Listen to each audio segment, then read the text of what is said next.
See, I condemn the statement made by Sadhvi Saraswati, the convention that she came to Goa. I highly condemn it, and people cannot, make statements. But at the same time, there's a freedom of speech.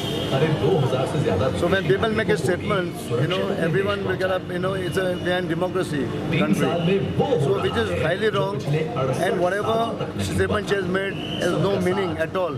Because in the state of Goa, all our communities, the Hindu, Catholic, Muslim, having Honorable Chief Minister Manoj Ji Parrikar, so भाई असा अशें केन्ना जावंक सेक्शनान फुडें जावंक शकना. That actually we are there, and we all are there united along with our coalition government. We are all doing well, and we will never entertain such things or whatever. Honorable Chief Minister will definitely take action on that. In fact, we have spoken to him. We'll be speaking again.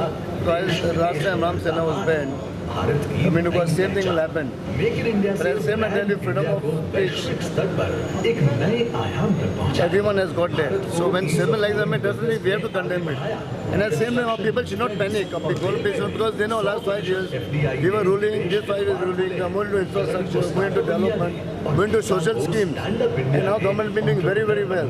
Although the mandate was given by the people, which we respect the mandate, in spite of that, the Congress government had no capacity to form the government. They could not do it.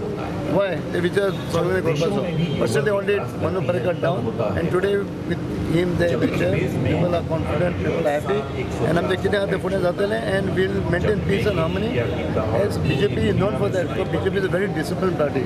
People say him is a no nonsense man. तुमका सोलें घबरा. Some action should be taken. So definitely action get a lot, and we are behind him. We make sure that action will be taken against statement made like this.